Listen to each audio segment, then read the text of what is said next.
Halo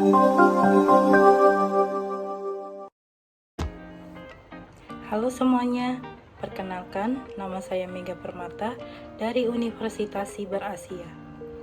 Di sini saya akan menjawab pertanyaan dari soal ujian akhir semester mata kuliah Teori Komunikasi Digital. Oke, saya akan menjawab pertanyaan yang pertama tentang asumsi dasar teori-teori konstruksi diri atau realitas. Yaitu asumsinya ada 4. Yang pertama, teori manajemen krisis, isu, citra, dan reputasi. Yang kedua, ada teori persuasi dan produksi pesan. Yang ketiga, ada teori hubungan media dengan publik. Yang keempat, ada teori media determinisme. Baik, yang pertama saya akan menjawab soal tentang asumsi dari teori manajemen krisis, isu, citra, dan reputasi, yaitu asumsi teori situasional publik. Adalah individu yang berbeda diasumsikan mempunyai perilaku yang lebih konsisten dan cenderung sama jika berada dalam situasi yang sama. Yang kedua, persepsi seseorang pada situasi akan menentukan kapan, mengapa, dan bagaimana cara dia merespon situasi tersebut. Kemudian ada asumsi teori atribusi dalam krisis. Ada 3. Yang pertama, individu cenderung ingin mengetahui penyebab perilaku yang mereka lihat. Kemudian yang kedua, individu memiliki alasan untuk membangun impresinya terhadap orang lain. Yang ketiga, ada individu menggunakan proses sistematik dalam menjelaskan perilaku. Lalu ada asumsi teori apologia untuk merespon krisis.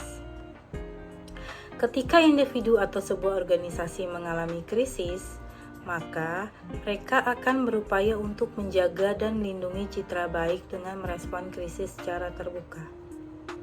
Yang kedua, individu atau kelompok akan memberikan klarifikasi atau penjelasan secara detail tentang suatu kejadian yang menyebabkan terjadinya krisis. Kemudian, mereka akan berusaha mengurangi dampak negatif yang terjadi akibat krisis kepada individu atau sebuah organisasi. Oke, kemudian ada asumsi teori komunikasi krisis situasional. Krisis seringkali memperlihatkan bagaimana pemangku kepentingan atau stakeholder seperti karyawan, pelanggan, mitra bisnis, dan masyarakat umum. Lalu, krisis bisa dikembangkan dengan cepat dan berubah arah sehingga berkomunikasi harus dapat beradaptasi dengan perubahan situasi dan informasi terbaru. Lalu, ada asumsi teori spiral of silence untuk mengukur opini. Individu cenderung mengamati sikap mayoritas dalam suatu kelompok sebelum mengambil keputusan dan menyampaikan pendapatnya karena takut untuk menghadapi penolakan. Yang kedua, ada individu merasa enggan atau sungkan untuk menyampaikan pendapat yang berbeda dengan mayoritas karena mereka terhimpit sebagai golongan minoritas. Lalu, ada asumsi teori konstruksi sosial dalam krisis. Individu dan kelompok sosial secara aktif dapat membangun pemahaman dan definisi mereka tentang krisis melalui proses sosial. Faktor-faktor seperti budaya, nilai, pengalaman, dan lingkungan sosial sangat berperan penting dalam bagaimana krisis dipahami dan dikomunikasikan kepada orang lain. Kemudian ada asumsi teori impression management atau membangun citra positif dari Erving Goffman. yaitu individu atau organisasi akan memilih informasi dan perilaku tertentu yang mendukung citra positif yang ingin dibangun. Sementara, mengabaikan atau menyembunyikan aspek yang dapat merusak citra tersebut. Komunikasi yang jelas, konsisten, dan positif akan membangun dan memperkuat citra yang diinginkan. Kemudian ada asumsi teori dari image restoration atau memperbaiki citra dari William Benoit. Tindakan restorasi sebagai respon. Asumsi ini menyatakan bahwa ketika seseorang mengalami serangan terhadap reputasinya, mereka akan merespon dengan berusaha memperbaiki citra diri yang mereka lakukan melalui strategi komunikasi.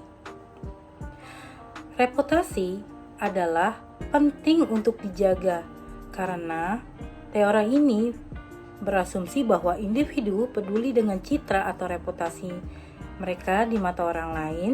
Ketika reputasi terancam, mereka akan cenderung mencari cara untuk memulihkannya atau untuk memperbaiki citra dirinya. Lalu ada asumsi teori persuasi dan produksi pesan. Asumsi teori interaksi simbolik memiliki 3 asumsi. Yang pertama, memiliki asumsi yaitu seseorang bertindak terhadap orang lain berdasarkan makna yang diberikan oleh orang lain kepada mereka. Yang kedua, konsep diri memberikan motif yang penting bagi individu.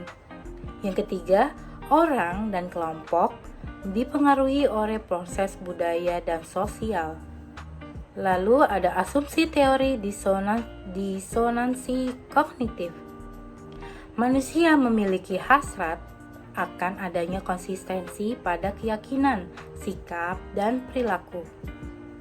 Disonansi adalah perasaan tidak suka yang dilakukan orang untuk melakukan tindakan-tindakan yang dapat diukur. Kemudian, disonansi akan cenderung mendorong usaha untuk mempertahankan konsistensi dan usaha untuk mengurangi disonansinya. Kemudian ada asumsi teori manajemen makna koordinasi. Makna sebagai praktik sosial. Asumsi ini menekankan bahwa makna bukan hanya tentang kata-kata atau pesan yang diungkapkan, tetapi juga tentang praktik sosial yang melibatkan tindakan dan perilaku dalam interaksi. Pentingnya komunikasi yang mengacu pada bagaimana partisipan dalam komunikasi terlibat dalam proses memahami dan menciptakan makna. Ini mencakup bagaimana partisipan saling mempengaruhi dan merespon pesan satu sama lain. Kita lanjut ke asumsi teori kecemasan berkomunikasi. Teori ini menganggap bahwa kecemasan dapat mempengaruhi bagaimana aspek komunikasi, termasuk ekspresi verbal dan non-verbal, kualitas pesan yang disampaikan, dan cara individu menyampaikan pesan. Teori ini juga mengajukan bahwa orang sering menggunakan komunikasi sebagai alat untuk mengatasi dan mengurangi kecemasan pada dirinya atau pada diri mereka. Lalu ada asumsi teori integrasi informasi. Asumsi ini menekankan pentingnya komunikasi dua arah di mana organisasi mendengarkan umpan balik dari halayak dan berinteraksi secara aktif dengan mereka. Kemudian integrasi komunikasi mengasumsikan bahwa berbagai saluran komunikasi seperti media sosial, situs web, iklan, dan publikasi dapat berinteraksi secara sinergis dan saling mendukung untuk mencapai dampak yang lebih besar. Oke, kemudian kita lanjut ke asumsi teori hubungan media dan publik. Asumsi yang pertama ada teori dari agenda setting. Asumsi utama teori ini adalah bahwa media massa berfungsi sebagai gerbang untuk menentukan topik apa yang harus diperhatikan oleh masyarakat, sehingga mempengaruhi persepsi dan prioritas mereka terhadap masalah-masalah sosial dan politik. Kemudian ada asumsi teori use and gratification, yaitu individu mengambil inisiatif untuk memilih dan menggunakan media yang sesuai dengan kebutuhan dan keinginan mereka. Lalu penggunaan media dilakukan untuk memuaskan kebutuhan dan tujuan pribadi seperti hiburan, informasi, identitas sosial, dan relaksasi. Kemudian kita lanjut ke teori ketergantungan pada media. Masih di dalam asumsi teori hubungan media dan publik, yaitu media memiliki kekuatan untuk mempengaruhi persepsi, sikap, dan perilaku atau komunikasi audiens dengan menyajikan informasi tertentu atau mengarahkan perhatian pada isu-isu tertentu. Kemudian kita lanjut ke asumsi teori media determinisme yang memiliki dua asumsi. Yang pertama adalah determinisme mengasumsikan bahwa media massa sebagai bentuk teknologi memiliki pengaruh yang kuat dalam membentuk cara berpikir dan bertindak masyarakat.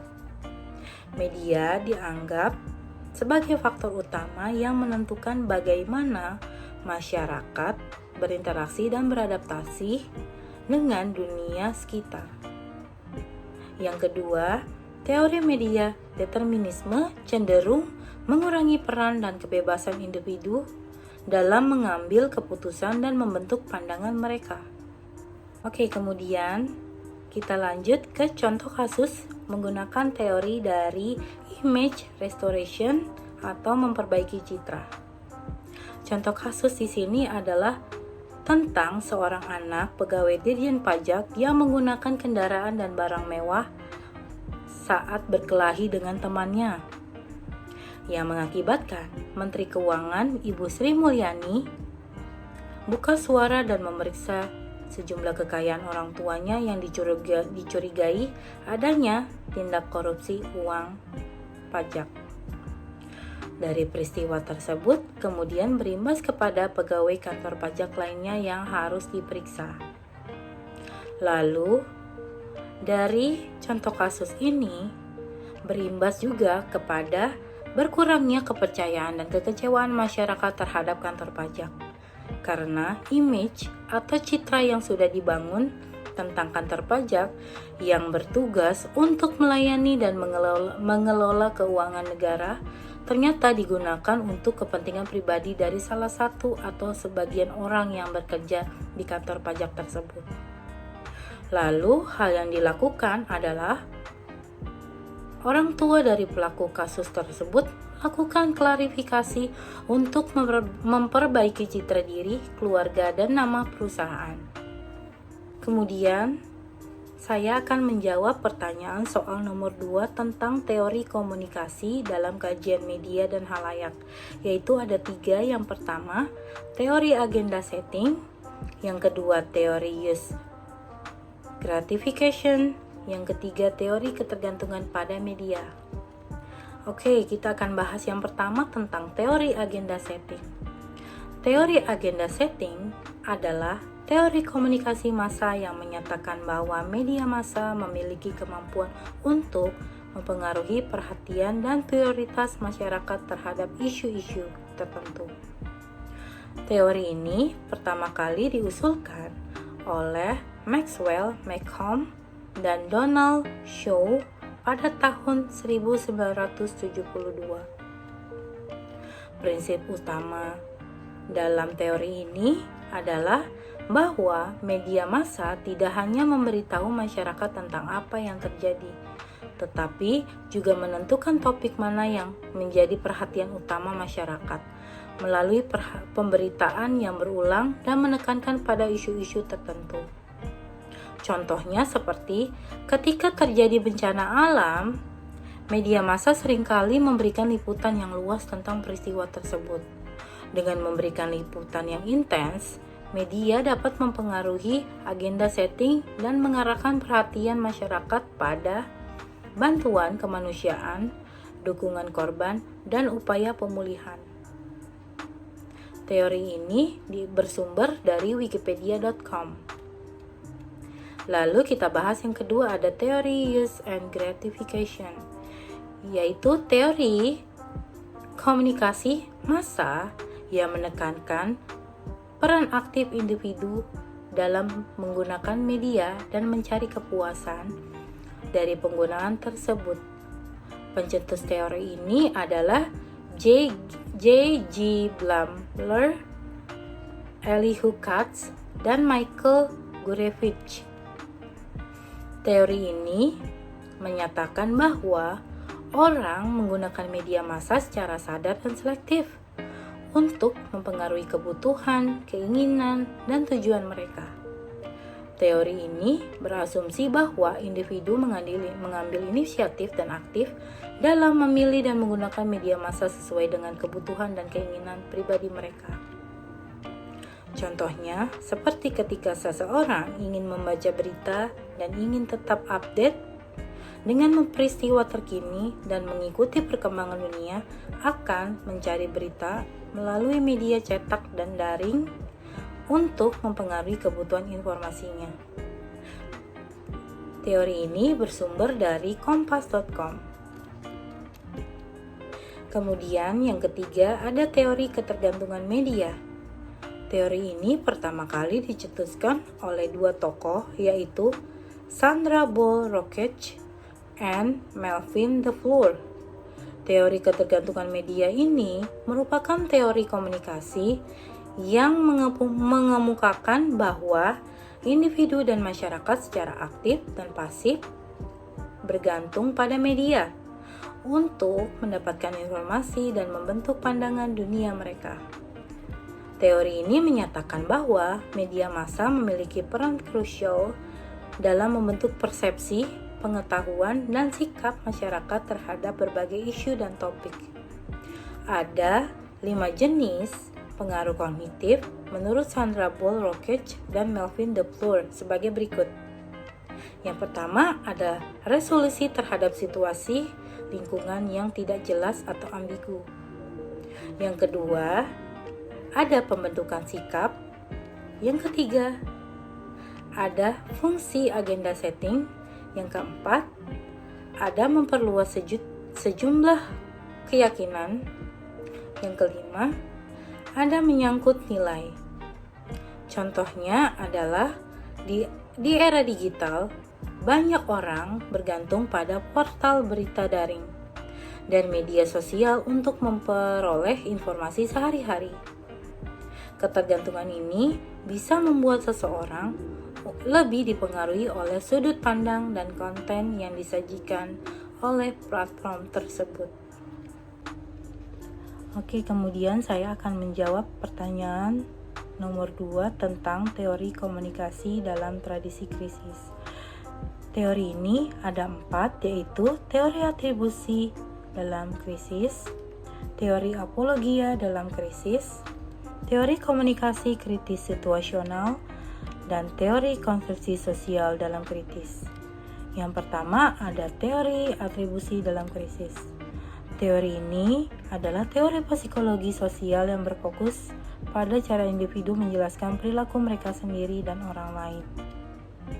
Contohnya, seperti ketika sebuah perusahaan menghadapi bencana seperti kebakaran gedung perusahaan atau bencana lingkungan lain yang menyebabkan kerusakan besar pada lingkungan dan masyarakat sekitar.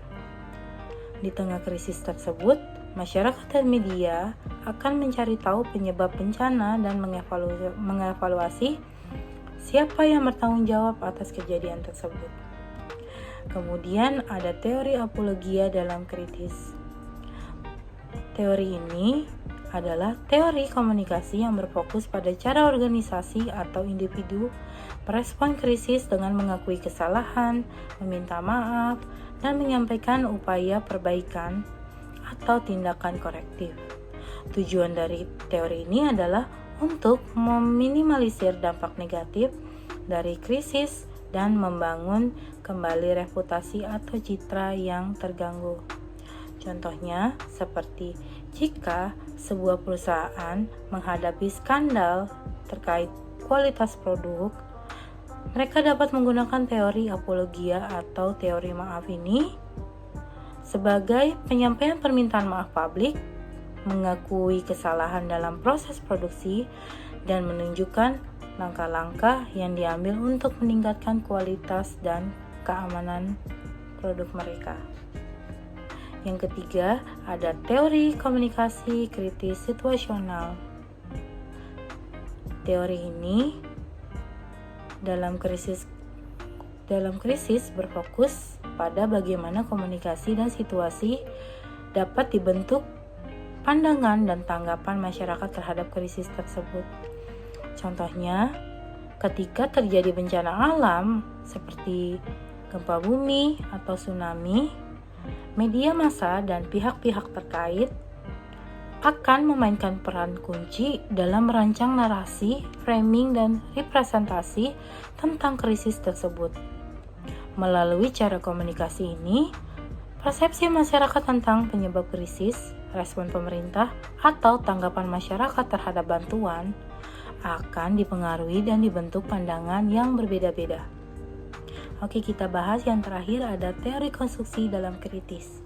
Teori ini mengacu pada pandangan bahwa realitas sosial dibentuk oleh interaksi manusia dan tidak memiliki eksistensi yang tetap dan objektif melalui interpretasi dan makna yang diberikan pada situasi atau peristiwa tersebut. Contohnya, ketika ada kejadian yang kontroversial seperti krisis politik atau bencana alam, bagaimana kelompok masyarakat, media, dan pemimpin politik akan memberikan interpretasi yang berbeda-beda tentang peristiwa tersebut berdasarkan latar belakang, nilai, dan perspektif mereka masing-masing. Oke, yang terakhir, saya akan menjawab pertanyaan nomor 3 tentang teori ekologi media menurut Marshall McLuhan. Menurut pandangan saya, teori ekologi media Marshall McLuhan berfokus pada bagaimana media berpengaruh pada masyarakat dan budaya. Marshall menyatakan bahwa media tidak hanya menjadi alat untuk menyampaikan pesan, tetapi juga mengubah cara pandang dan interaksi manusia dengan dunia. Kemudian ada istilah "the medium is the message". McLuhan menyatakan bahwa tidak hanya isi pesan yang penting, tetapi juga cara pesan yang disampaikan. Setiap media memiliki karakteristik unik yang mempengaruhi bagaimana pesan diterima dan dipahami oleh masyarakat. Contohnya seperti di era teknologi internet dan media sosial, penyebaran informasi menjadi lebih cepat dan luas. Sebuah berita atau pesan dapat menyebar dengan kecepatan yang luar biasa. Ini menciptakan keterhubungan global dalam waktu yang singkat. Sekian penjelasan saya tentang jawaban ujian akhir semester mata kuliah Teori Komunikasi Digital. Terima kasih dan sampai jumpa.